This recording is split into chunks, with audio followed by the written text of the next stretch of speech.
Are you good men and true?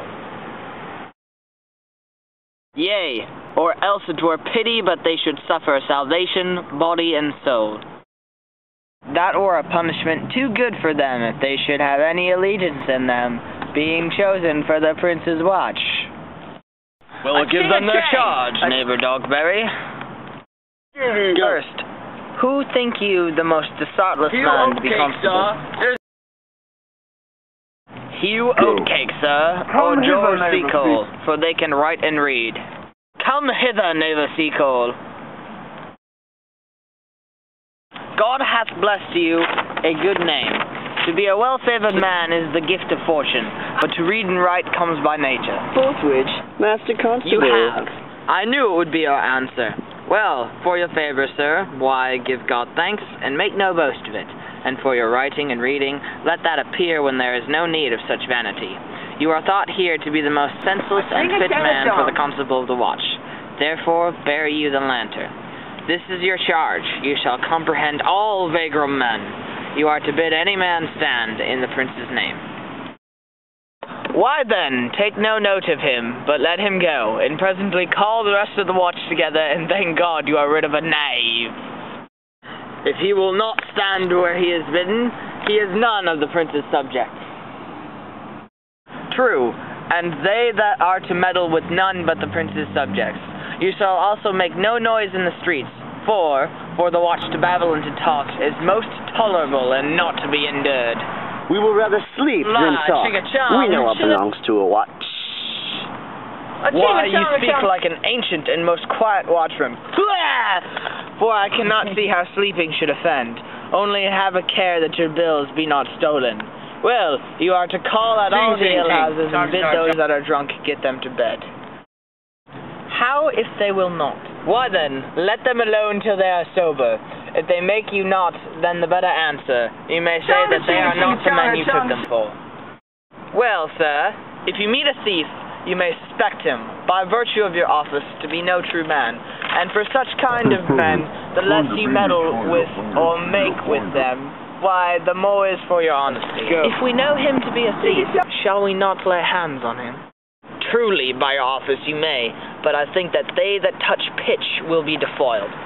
The most peaceable way for you, if you do take a thief, is to let him show himself what he is and steal out of your company. You have always been called the merciful man, partner. Truly, I would not hang a dog by my will, much more a man who hath any honesty in him. If you hear a child cry in the night, you must call to the nurse and bid her still it. How if the nurse be asleep and will not hear us? Why then, depart in peace, and let the child wake her with crying, for the ewe that will not hear the lamb when it baws will never answer a calf when he bleats. 'Tis very true. This is the end of the charge. You, constable, are to present the prince's own person. If you meet the prince in the night, you may stay him. Nay, byre lady, that I think ye cannot. 5 shillings to 1 aunt. With any man that knows the statutes, he may stay him. Marry, not without the prince be willing, for indeed the watch ought to offend no man. And it is an offence to stay a man against his will. Byre lady, I think it be so. And good night. Come, neighbor.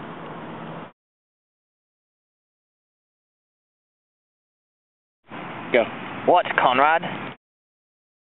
Peace or not? Conrad, I say. Here, man, I am at thy elbow. Mass, and my elbow itched. I thought there would a scab follow. I will owe thee an answer for that. And now, forward with thy tale. Stand thee close, then, under this penthouse, for it drizzles rain, and I will, like a true drunkard, utter it all to thee. Oh, some treasons, masters, yet stand close. Therefore, know, I have earned of Don John 1,000 ducats. Oh. Is it possible that any villainy should be so dear? Thou shouldst ask if it were possible any villainy should be so rich. For when rich villains have need of poor ones will make of what price they will. I wonder at it. That shows thou art unconfirmed. Thou knowest that the fashion of a doublet, or a hat, or a cloak, is nothing to a man. Yes, it is apparel. Oh. I mean the fashion. Oh. Yes, the fashion is the fashion. Tush, I may as well say the fool's the fool. But seest thou not what a deformed thief this fashion is? I know that deformed. He has been a vile thief this 7 year. He goes up and down like a gentleman. I remember his name. Didst thou not hear somebody? No, 'twas the vane on the house. Seest thou not, I say, what a deformed thief this fashion is?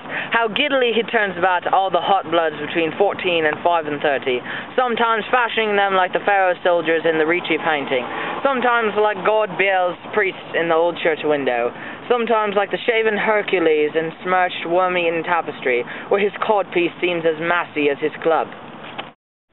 All this I see, and I see that the fashion wears out more apparel than the man. But art thou know thyself giddy with the fashion too, that thou hast shifted out of thy tale into telling me of the fashion? Not so neither, but know that I have tonight wooed Margaret, the Lady Hero's gentlewoman, by the name of Hero. She leads me out of her mistress's chamber window, bids me 1,000 times good night.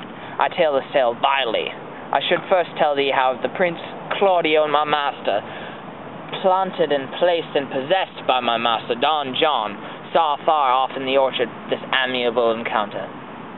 Dude, another Ferrari. And thought they Margaret was Hero? 2 of them did, the Prince and Claudio, but the devil my master knew she was Margaret, and partially by his oaths, which first possessed them, partially by the dark night, which did deceive them, but chiefly by my villainy, which did confirm any slander that Don John made. Away when Claudio, enraged, swore that he would meet her as he was appointed the next morning at the temple, and there, before the whole congregation, shame her with what he saw overnight, and send her home again without a husband. We charge you in Prince's name. Stand. Call up the right Master Constable. We have here recorded the most dangerous piece of lechery that is ever known in the Commonwealth. And one deformed is one of them. I know him. He wears a lock. Masters! Masters! You'll be made bring deformed forth. I warrant you. Masters never speak. We charge you. Let us obey you to go with us. We are likely to prove a goodly commodity being taken up on these men's bills. A commodity in question. I warrant you. Come, well obey you.